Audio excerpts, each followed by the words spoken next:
Oh yeah, everybody, welcome back to another hot episode of a very special podcast. This is the podcast in which we talk about all your favorite TV series from yesteryear. Yeah, we do. And I'm your host, Patrick M. Dunn, and I'm joined here, as always, by my right hand, man, Kat Halstead, the author. Welcome back, Kat. Ooh. Hello, Patrick. Hello. Hello. My mouth hurts today. I haven't got a sore mouth today, so this might be a weird episode for us. I'm afraid to ask what you've been doing with your mouth that it's sore. I don't know. You never know. Maybe I was eating some salt and vinegar potato chips. Maybe I was eating some... I don't know. I'm not even going to say it. Never mind. We're like a minute in. Listen. All right. All I know is I have my assorted beverages over here. I have my smoothie.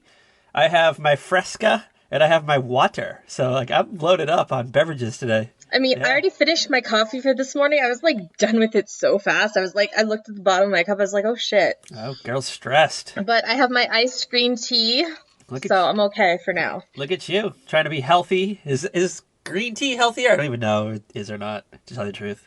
I don't really care. Maybe, but I mean, it's Arizona green tea, so it's probably not the healthiest. Oh, so it's just loaded with sugar? Shiggy? Maybe. Probably. Honey. Where'd you get it from? Dutch Bros? Did you get it from our boys at Dutch Bros? No, it's an Arizona iced tea. Oh, so you got it from the supermarket? Yeah. Yeah, I know. It comes in those tall cans or those bottles that you get at the Dollar Tree. Actually, I got it in, regular size cans. I got, a 12-pack. Really? At Walmart the other day, yeah. Who knew? Yeah, after I go do my grocery pickup, I might have to run into the Walmart and get another 12-pack. Oh, look at you. Why don't you just buy, tea bags and just make your own? I mean, I have that for hot tea. Well, you know what? Oh, man. You ready for my recipe? You ready for my iced tea recipe? Oh, God. Recipe corner? Okay. All right. I'm going to want a video to go along with this recipe, Patrick. All right. Well, for the people who don't want video and they can deal with Audible, because it literally is not that big of a deal. It's one of those, follow me for more recipes, and it's ketchup on a hot dog meme that you see online. Mm-hmm. Literally, you just boil some fucking water, a big ass, I don't know, something when if you want to make a lot of spaghetti, one of those things. Yeah. One of those. Put a lot of water in there. I don't know. Throw in 6 to 8 tea bags. Let them steep for a little bit, maybe 15 minutes, and then I throw in a little bit of baking soda, a pinch. It kind of does some weird thing with all the little whatever that's floating around in there. Makes it taste a little smoother, crisper, so to say.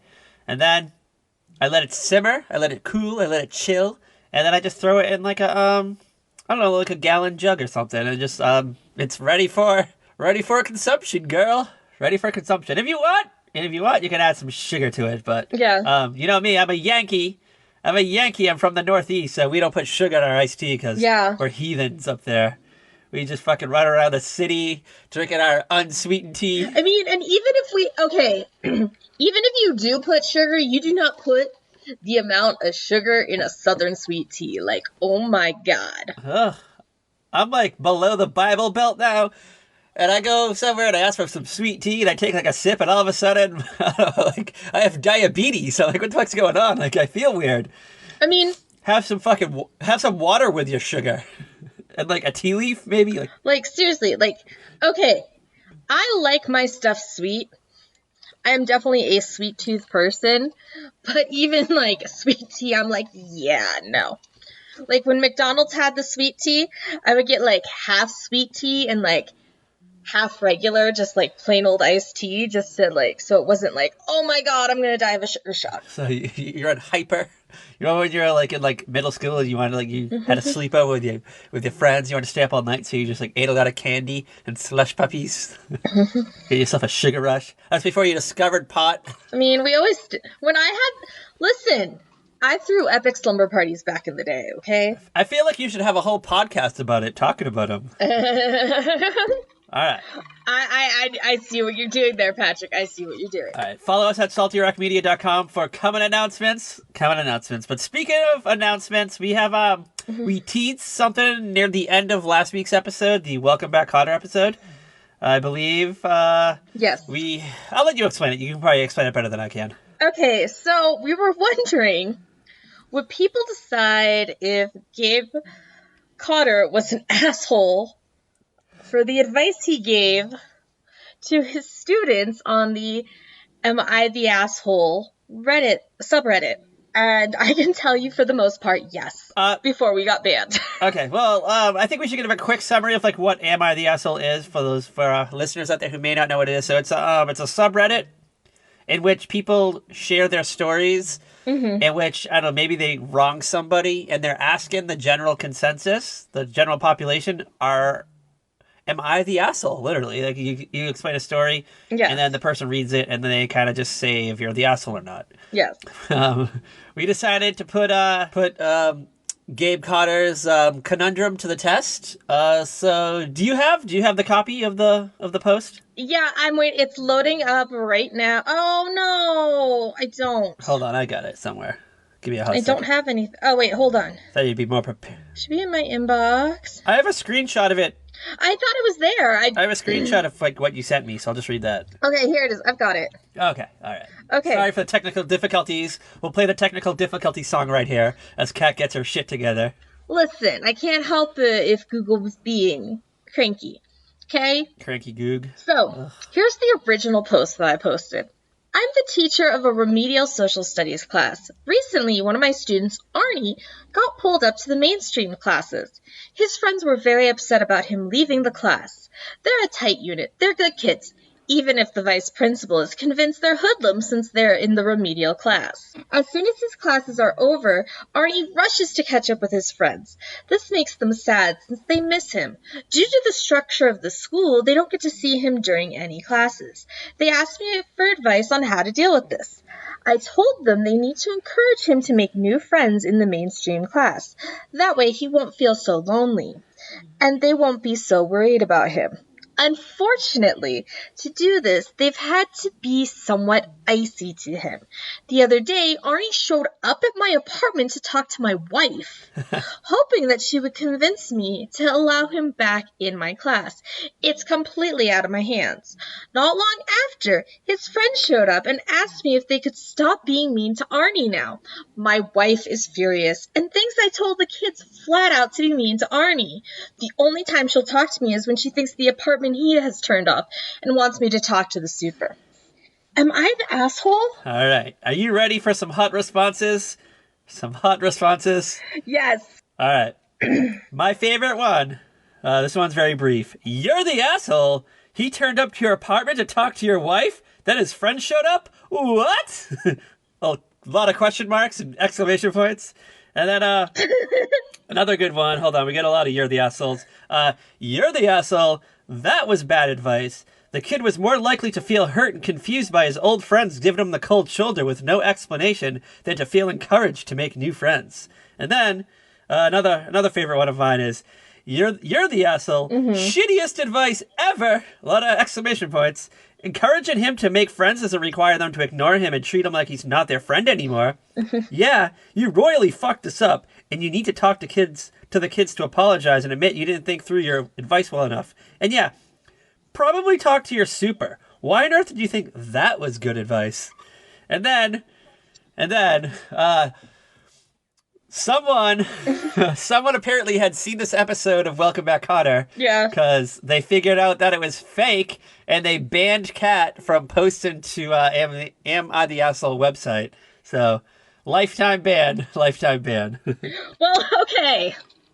It was so funny because I was talking to Patrick later that night, and I was going through the antenna TV listing, and I realized that the next episode of Welcome Back, Kotter in the series was airing the next day.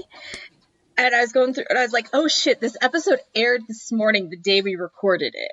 So I think someone must have been watching this wait a minute, I just watched this episode. Because a part of me was thinking, I feel like Welcome Back, Kotter is not the most popular show in today's times. I mean, this it probably had its good following, but I mean, it hasn't been around in decades, except for Antenna TV just randomly started playing it a few months ago. Yeah. And I don't know. So the fact that somebody put that 2 and 2 together and just within a few hours, within 4 hours. Yeah, it was a few hours. But my favorite is all these people are like, why are these kids showing up at your house? Why are they talking to your wife? And it's like, well, yeah, why were they going there to talk to the wife? Like, it's ridiculous. Yeah, I mean, I agree with the people who immediately were like, why are these kids showing up at your house? Because we talked about that, I believe, in last week's episode. It came up. So, yeah. I side with you, but, well, you're the asshole for posting it. That's all I gotta say. Should I make a post to Am I the Asshole about us doing this on purpose? No, I think... wondering if we're the assholes for doing this? No, I think you should go and make one about today's episode of Gilligan. I know, I was trying to think of what to post. I kind of have an idea how to do it. Okay, we'll talk after the show. We'll read it in next week's episode. Yeah. All right, so you kind of spoiled the fun. So what are we doing today, Kat, also the author? We are doing Gilligan's Island. We are finally doing an actual episode of Gilligan's Island. We are not doing them visiting somebody in a dream sequence.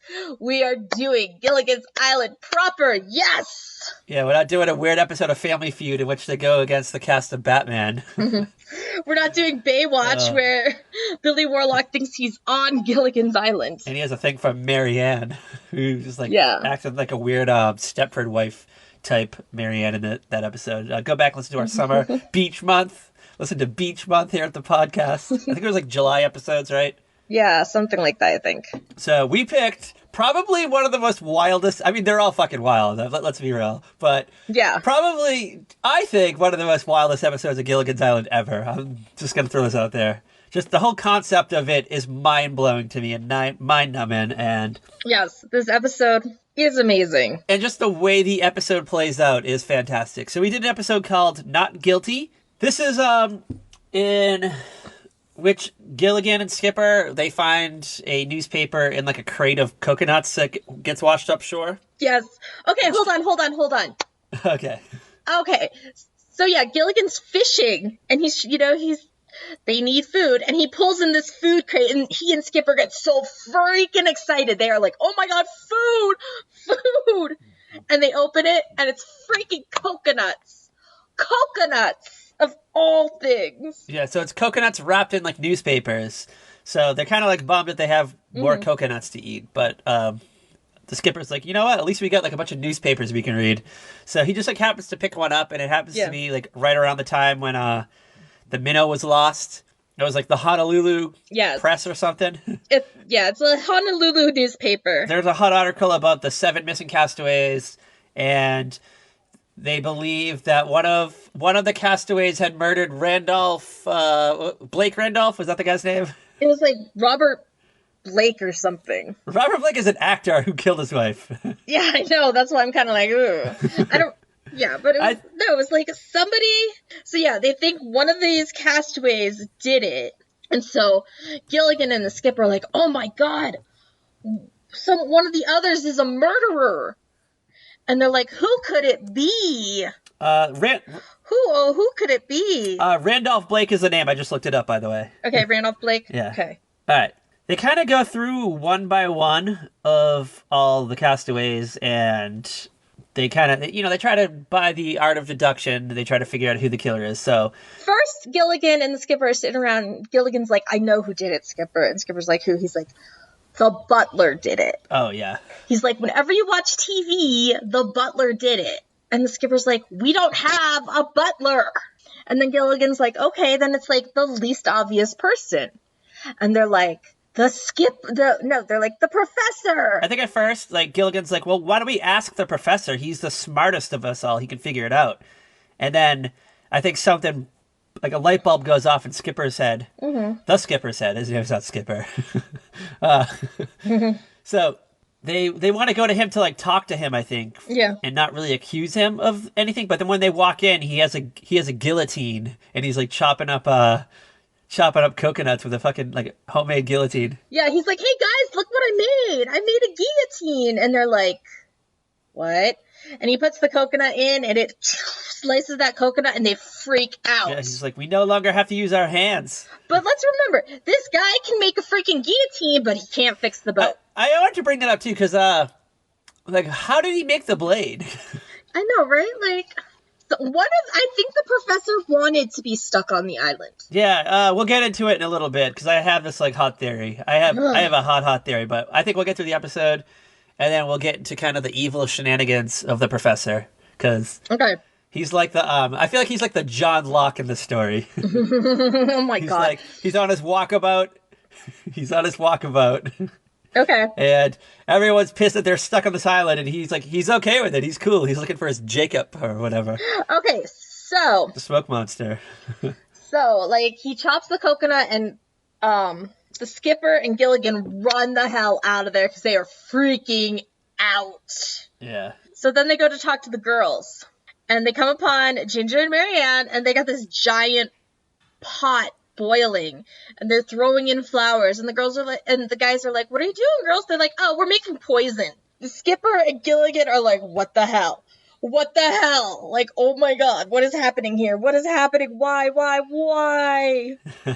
And the girls are just like, "Yeah, we found some oleander. We're just gonna, make some poison, get rid of the mice by the huts, and any other creatures we want to get rid of." And it's like, oh god, they're gonna kill us. They're gonna kill us. Like, paranoia starts to run rampant between these two. Oh, that's great. I guess Gilligan was probably smoking too much of the island weed. Then they're like, all right, well, like, we'll just have to like go hide at the Howells hut because yeah, they're the only ones who aren't murderers. They're the nicest people in town or the island. But then it's like, wait a minute, are we sure they're millionaires? Because they start to question everything. But they go to the hut. The Howells are asleep. They're like going through their stuff. Yeah. Yeah, so they find a gun. They just find like Mr. Howell has like a revolver just like chilling on a fucking bureau, like a homemade bureau. And Gilligan's like, that's kind of weird that, Mr. Howell has a gun. Like, that never come up before. Yeah. Never comes up again. Just gets kind of like brushed aside. They wake up and they're like, "Gilligan, Skipper, why are you here?" They're like, "Oh, you invited us over." And Mrs. Howell is like, that doesn't seem right. She even like checked her freaking day planner to see if she wrote down that she invited them over. And like in their haste to leave, the guys drop the newspaper clipping. The Howells find it. Yeah, the Howells find it, and they go, of course, to talk to the professor. And guess what the professor's doing? He's chopping his coconuts with that guillotine, and they're like, "Oh my god, we gotta get out of here. It's the professor." So we kind of get Mr. and Mrs. Howell running through the same thing, but then we like cut over to Gilligan and the Skipper. They're hiding out in their hut, and they're about to go to sleep, and they're like laying in their hammocks, and we get this like voiceover scene where Gilligan is now like thinking that maybe the Skipper's the killer, and then the Skipper's having the same voiceover thought. He's looking up at Gilligan in the bunk above him, and he's like, well, maybe Gilligan's the killer. I don't really know him that well. Yeah. So then they kind of like all come together, and all seven of them, and they all like confront each other about the whole thing, and they're like, the only like logical thing we can do, because I think Gilligan says something about how in every episode of Perry Mason, it always like gets wrapped up at the end because they start like reenacting the after a reenactment. Yeah, they start reenactment the murders, and then like, I don't know, someone slips up in the reenactment. Because it turns out that everybody knew Blake Randolph in some way. Like, someone knew him, I believe. Except for, like, the Skipper and Gilligan. Yes, that's right. I guess the Howells knew Mr. Randolph because he was one of Mr. Howell's business partners. And he was stealing money. Yeah, like, he was the manager of one of Howell's stores or something. He was embezzling. Yeah. The professor knew him because I guess the professor had written some article about oceanography or something that Mr. Randolph stole from him and published on his own. Yeah. And then I guess Ginger used to fuck him or something. Trying to get a role, casting couch kind of thing. Yeah, and I don't know, Marianne just like didn't like him. Marianne knew him but just didn't like him for some reason. Former business partners with her dad or something. So it was really weird. Which, yeah, there's a lot of connections here going. Like, and now my mind's kind of turning a little bit more. We'll get to it in a hot minute though. And they never mention it again. It never gets brought up again, of course. They all start doing the reenactments. They create like a fake store. So I guess we then learn that Blake Randolph died because he got shot with a harpoon blade, like a harpoon shot him. Yes. They like recreated the store of where the guy worked. Like apparently, I guess they knew like how the store was set up. I don't fucking know. I mean, well, I guess the Howells would know, right? Yeah, the Howells would know. and they knew that there was a harpoon gun there. So they all go through it like one by one, and no one seems to have a motive. And then it's just Gilligan and the skipper, and they're like talking about how like, you know what, like I can't believe we like thought one of our friends was a killer. Like shitty us for doubting them. And one of the skipper goes to leave the hut, and he like closes the door really roughly, and the harpoon knocks over and it fires, and it hits Gilligan's shirt, like nearly killing him. Yeah. And they have this revelation. They're like, well, Gilligan's like, I bet you it was the door. I bet you like someone stormed off like really, really hard and set off the harpoon and killed Mr. Randolph. And I don't know, they just all agree. They all just like decide that's it. And then it's kind of like later on in the day. It's later on in the day, and I don't know, Gilligan's just chilling at the beach listening to his radio that they have. And this breaking news report comes on that says that they finally solved the case of Blake Randolph. He, in fact, was killed by it was a freak accident. He actually got killed by a harpoon that fired by a door closing really hard. Because I guess they had some kind of like Mythbusters come in and like figure it out. Forensics team, like, how did this happen? And they're like, oh shit. And everything wraps up nicely. And they're all like, I can't believe we thought each other were murderers. And I don't know, they all Marianne made some coconut cream pie and margaritas and stuff. And all is well in Gilligan's Island until next week. Yeah, until next week. But hold on. You mentioned earlier you think that, you said that you really think that the professor wants to be on the island? You feel like that's his, Yeah, okay. So, they can make huts. He can make a guillotine. He can make all kinds of electronic equipment. He freaking makes a lie detector at one point. Can create all these inventions, and yet they can't patch up the boat or build a raft until, like, decades later. The boat is literally on the lagoon, like, washed ashore on the lagoon. There's just, like, a tiny hole in it.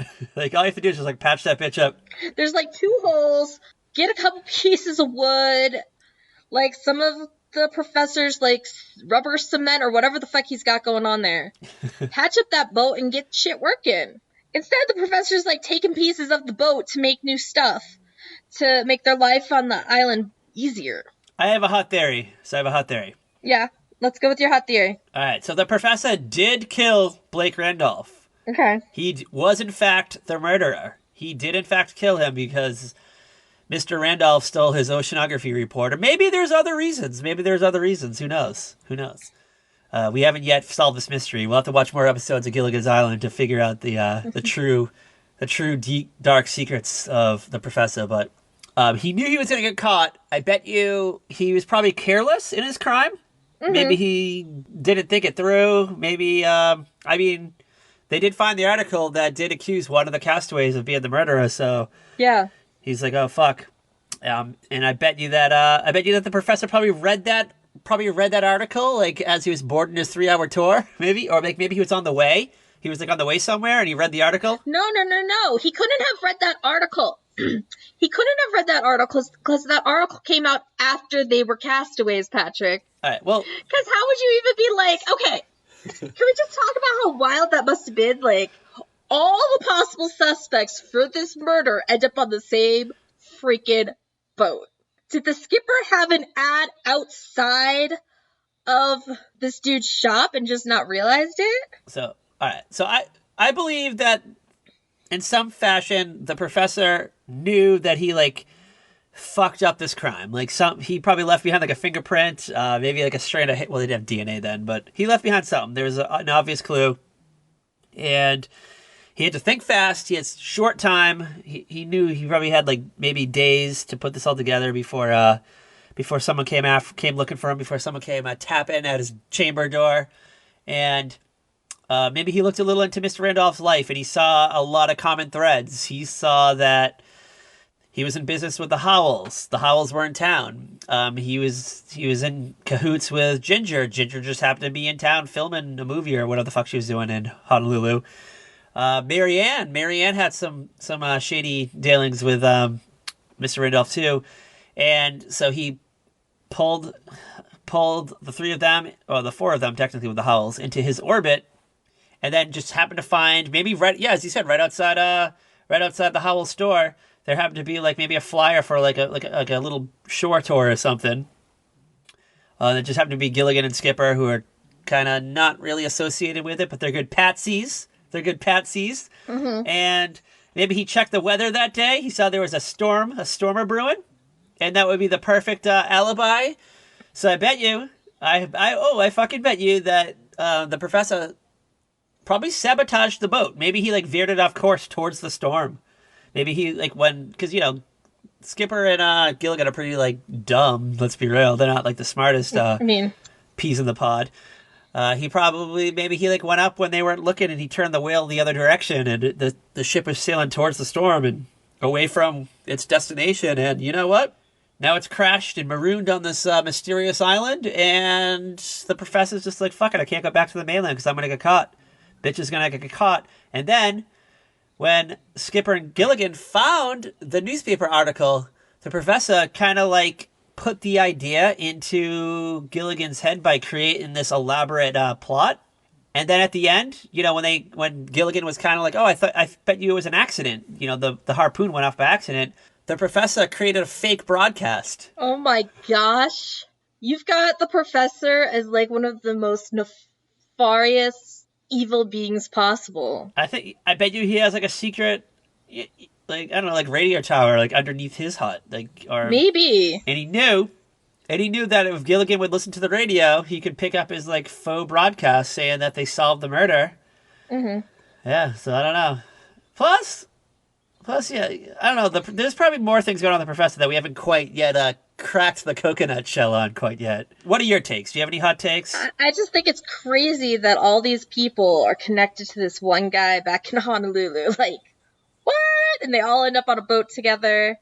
Are we sure Gilligan's Island isn't the Lost Island and this was Jacob trying to test them? I was kind of thinking that. Is Gilligan's Island a precursor to Lost? It's just kind of a different version of the island. Maybe there's multiple islands. And is Blake Randolph Charles Widmore?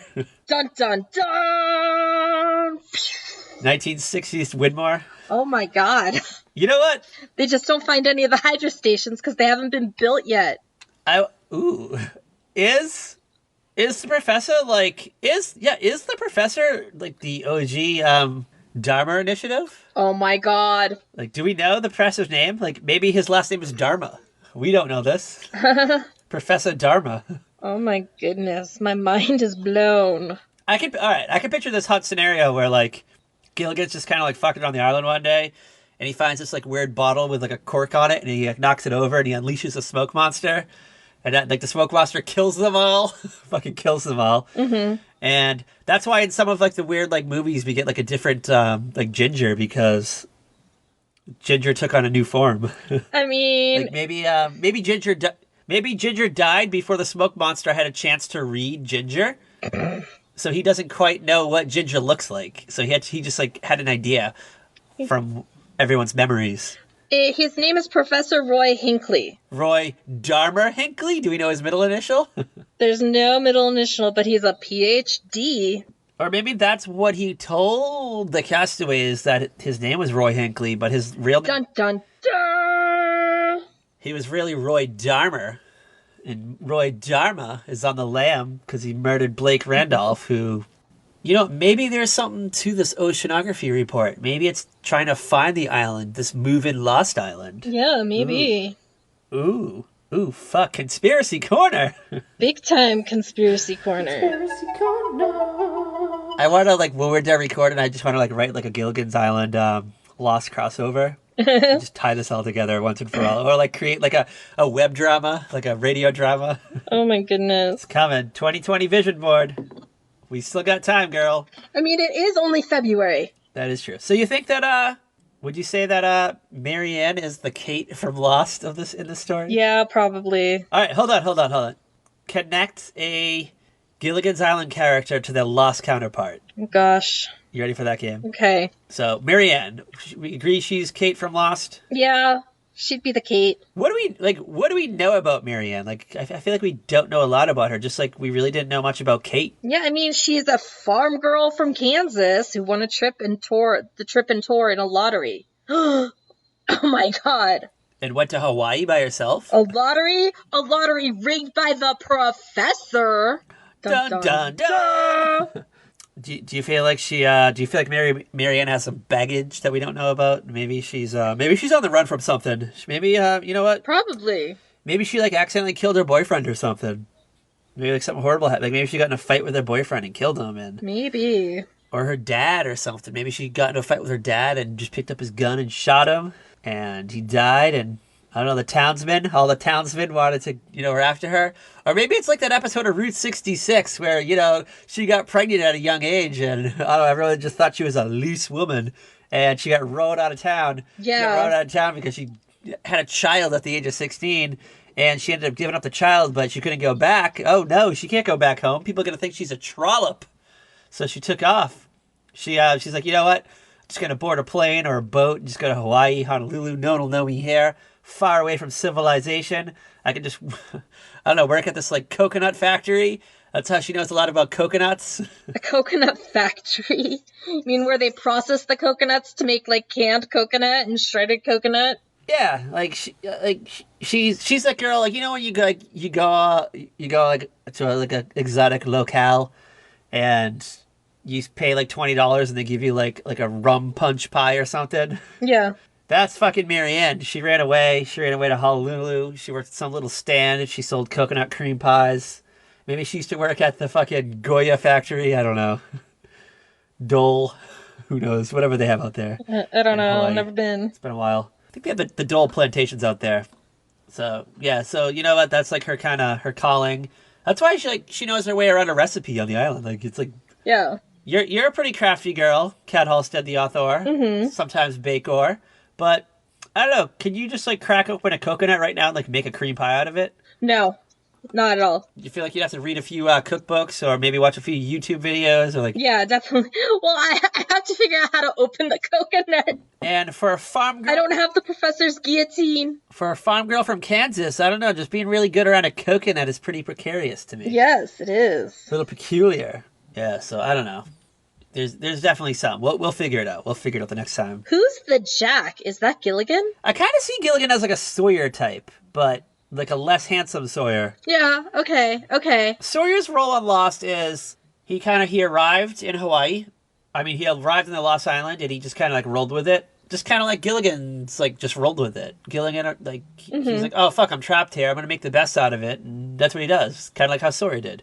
Yeah. Sawyer's like, eventually I want to go home, but you know what? Right now, Okay. things are pretty good. I can work on my tan, work on trying to bang all these hot chicks around me. I can read all these like romance novels. I get to read all day. It's good. It's a good place. Yeah, and I kind of feel like that was Gilligan. Like Gilligan kind of like had a job. He was like in charge of like fishing and I don't know, gathering supplies. So yeah, Gilligan's the Sawyer. Okay, so then is Skipper Jack? You know what? I would say yeah. I think Skipper might be Jack because Skipper. I feel like Skipper, other than the professor. Mm-hmm. Other than the professor, I would say Skipper is probably like the next brightest in line. Okay. It's kind of like how we equated the professor to being John Locke. I feel like Locke and Jack are they're smart in their own different ways, so to say. Like, it's man of science, man of faith. Yeah. We'll go back to that. Okay, yeah. All right. I see it. Okay, so we have a Jack, we have a Kate, we have a Locke, and a Sawyer. Who would Ginger be? I get kind of She's not a Juliet. No. She's not Juliet. No. Is she a Claire? That was where my mind was originally going, and then I was kind of like leaning towards Sun, but then I thought, she's not as badass as Sun though. No, Sun is a badass. Ginger's kind of like useless. And who is the most useless girl on Lost Season 1? Shannon! Oh yeah, Ginger is Shannon. Oh! She's just there to look pretty. She kind of has like things for, Shannon kind of had things for her weird like fake brother, and then she has things for Naveed. Oh my god! Not Naveed, Saeed. I like Naveed. Saeed. So, Ginger's just on the island to look good, and I don't know, working on our prospects. She's like, I don't want to fuck Gilligan. I don't want to fuck Skipper. Maybe I can fuck the professor if I really like get horny one night. Mr. Howell, you know what? He's probably my best prospect on the outside. Like, if we ever get out of here. That's Ginger. Oh my gosh. Okay. The Howells. Who are the Howells? I legit forgot about Shannon until you said her name. R.I.P. Shannon from Lost. Come back. Okay. Tweet us at Very Podcast and tell us what it's like being dead in a fictional universe. Was she back for the finale? Was she in the church dancing around with everybody in the last episode? I feel like they were. I feel like Boone and Shannon were there for some reason. I think she and Boone were there, yeah. It's been a while since I watched. I feel like I'm really due for a Lost rewatch. Okay, so then we have Mr. and Mrs. Howell. Oh, God. You ready? I got them pinned. Okay. The Howells are you ready? Are you ready, Internet? Are you ready, fans of the podcast? Nikki and Powell. Powell? What are their names? Oh! Oh! Damn! Paulo? That's how unimportant they were. Oh my god. I was gonna say they were Rose and Bernard. I was gonna go for that too. But I feel like the Howells had a hidden agenda, though. Oh, totally. Maybe they weren't rich. I feel like they weren't rich. I think everything they had with them. They were running from something. They were running from Randolph Blake. The guy who was murdered as the Charles Widmore in the story. He's the center of it all. The center of the universe. What brought them all together. That was great. That was fucking great. Mind blown. OMG. I was not prepared to go that route in this episode. Me either. I love that we just kind of rushed through it because it really wasn't a complicated episode of Gilligan's Island. It's not, but it's fun to watch. Here's the thing. Gilligan's Island is that show, one of those shows you can put on at 8 o'clock on a Saturday morning, and if you've got it one of those channels that does marathons or whatever, a binge or whatever. For 4 hours. You can just play it through for hours while you're just cleaning the house and doing your dishes and baking brownies and all this stuff. Yeah, it's wonderful. There's no real begin, middle, end to it. It's just kind of, you can hop in wherever. You get basically they explain what's going on in the theme song. You get the idea. Mm-hmm. And then it's just whatever's going on in the island that day. Okay, you know why they did that? Go on. The theme song is the way it is because when Sherwood Schwartz was trying to sell the show, executives didn't get it at all. They didn't understand it.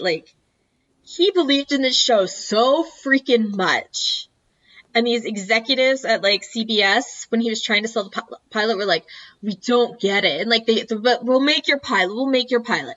And then audiences freaking loved it. And they're what the hell?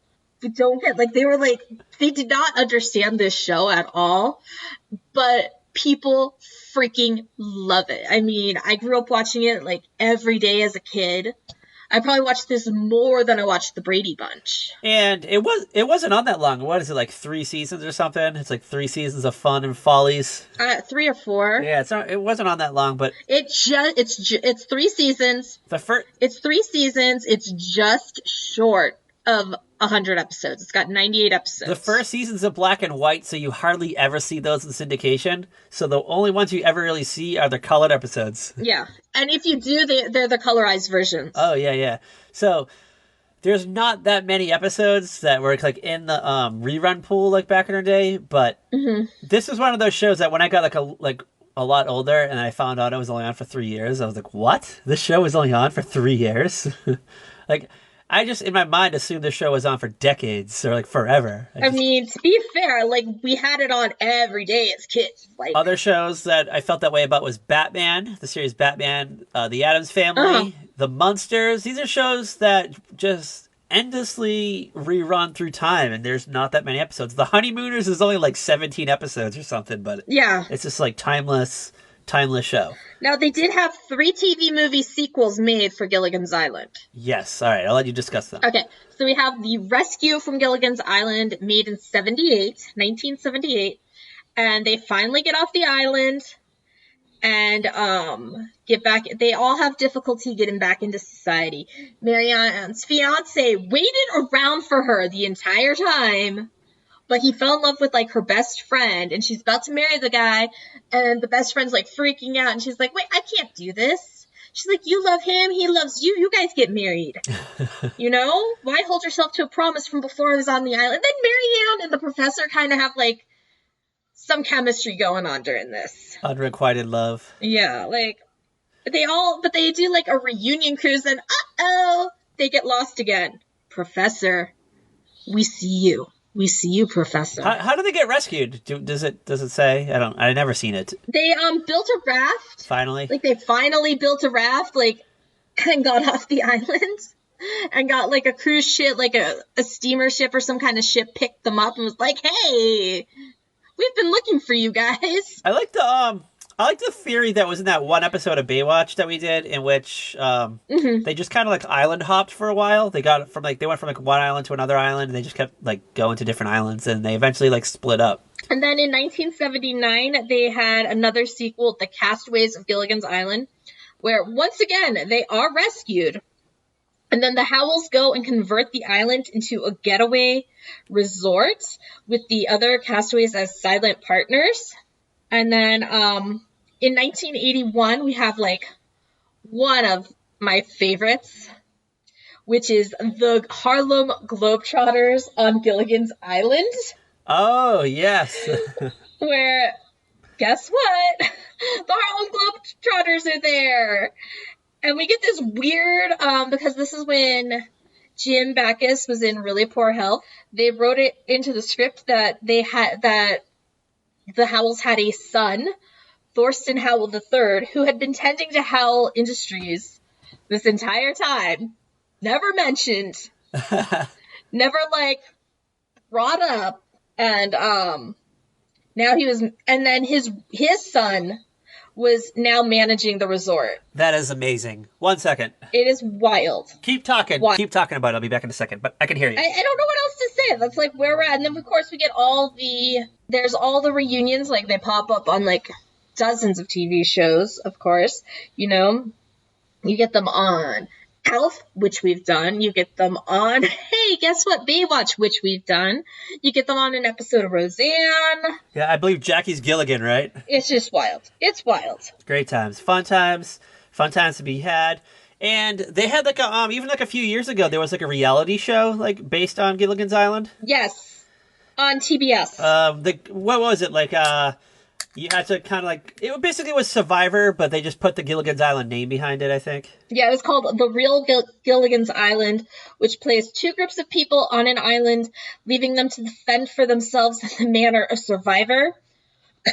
Excuse me. The catch being that each islander matched a character type established in the original series. I stand. I've never seen it. Have you actually seen it?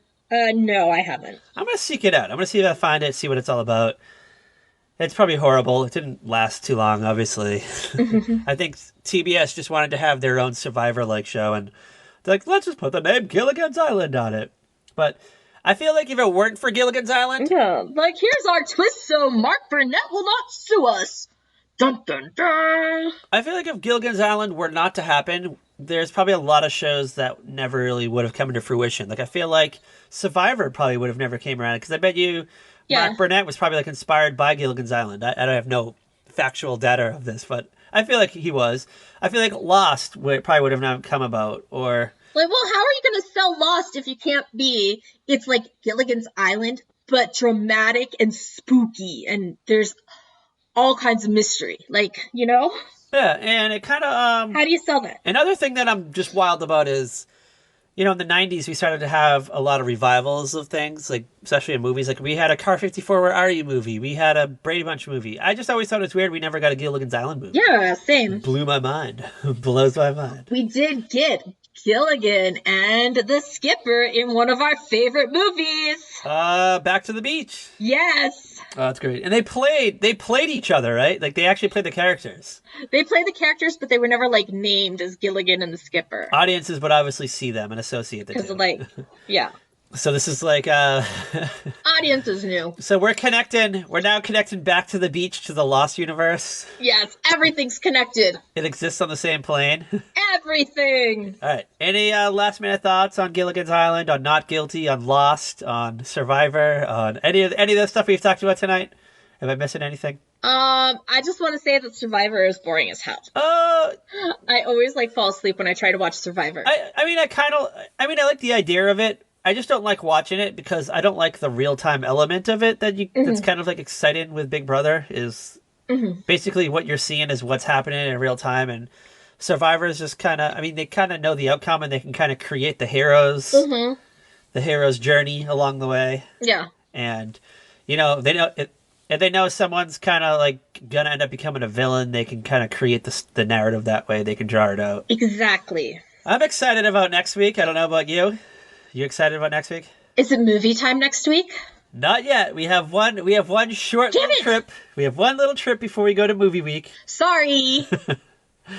Which we kind of like spoiled that because we have some hot announcements that we're saving for. You guys just have to guess what movie it is. You can start guessing now. You're not going to hear about it for 2 weeks. Yeah, start guessing now. I already let the cat out of the bag. We have a hot announcement, like mind-blowing announcement for all of our Katie Pats out there. You're going to love it. We have some. We have a new idea for you. No, it's not like making Reddit posts or a hotline. No, it's something more exciting than that. Way more exciting. Yes. So we'll make that announcement next week. Will we do it next week's episode or will we do it the episode after? Like the actual movie episode? Next week's episode, because I can probably set it up later today as long as you're around. Okay. All right. We can get everything set up to start rolling. All right. So next week. That'll have to be after I do my grocery pickup in a little bit because my order is ready. All right. So next week. So, yes. We are doing a show. We're finally dipping into a show that we've talked about a lot over the years. It's a show that Kat has rewatched recently. No, it's not Shares of Frasier. It's a show that she was on Twitter like every other day talking about characters from this.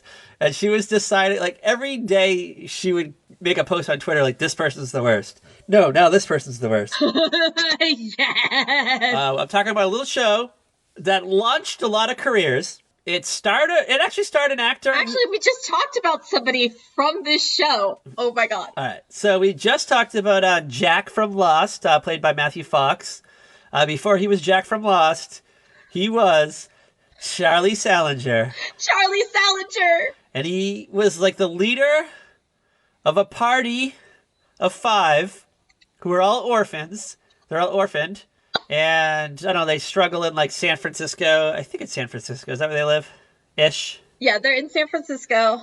Their parents were killed in a drunk driving accident. They were not the ones drunk. The other driver was drunk. Charlie's, like, he's, like, young 20s. He's, like, I don't know, he's, like... is a cook at a restaurant or something. He's, like, 23 when this starts. I remember, like, watching the show when I was, like, in middle school and just, like... seeing Charlie Salinger as like a 23-year-old, I was like, wow, he's old. He's an old man. That's fucking Charlie Salinger. Oh, no, right? And now I'm like, what I would fucking give to be Charlie Salinger's age right now. Thankfully, people still think I'm that age. And the show also launched the career of Nev Campbell, who sucks on this show. Julia Salinger is the worst. I think we decided she's the worst. You'll hear about it next week. Yeah. Julia? Okay. Oh, Julia. Julia is the worst throughout the entire series. There is never a point where she is not the worst. Charlie has bad moments. Bailey has bad moments. I think Claudia's the only, like... Maybe Claudia even has her moments, if I remember correctly. Owen is, like, always an adorable little kid, so he's cool, but, like, Julia is continually the worst. I just remember at one point they changed Owens. So like he went from like a toddler to like a 6-year-old, and he was like tall all of a sudden. Yeah. I don't know. I have some theories. That might tie this into the Lost universe. We'll talk about it next week. Okay. We'll talk about it next week. Sounds good. All right. So join us next week when we finally do Party 5. Do we know what episode we're doing yet? Can we like prep our audience? Do you have one that you want to do? No, we don't. We haven't figured that out. All right. Well, I don't know. Because there's a lot of stuff we could choose from. So I feel like there's a few things that I definitely want to include, but I don't know if they all intersect at the same time. Like I definitely want one with Bailey's wrestling coach, played by the dad from Wonder Years. Oh my! I definitely want one with Jennifer Love Hewitt as Sarah in it. I definitely want her in it. I guess that's the only 2 things that I really want. So I don't know. We just find an episode with those 2 elements. I think that might be. Oh! I want one with what's that girl? What's the name of Charlie's girlfriend? The manic depressive girl, Kristen, yeah, Kirsten, whatever. Yeah. Okay. Yeah. Kiki. I feel like we're gonna have one with all those three elements. Let's see if we can dig one up. Okay, we will. I'm sure I'll find we will it. do what we can do. We will see what we can do if I can speak properly. All right, so join us next week when we have a hot party of 5. All right. Where can you follow our wild adventures, Cat Halster the author? Where can you follow us? You can follow us on Twitter at verypodcast. You can find us at saltyrockmedia.com, a very special podcast.com. You can find us on Facebook, Tumblr, Instagram, at a very special podcast. You can find us on your favorite podcast listening apps. Find us on iTunes, iHeartRadio, Spotify, Podcast Addict. You can find us on YouTube. So you have found us already.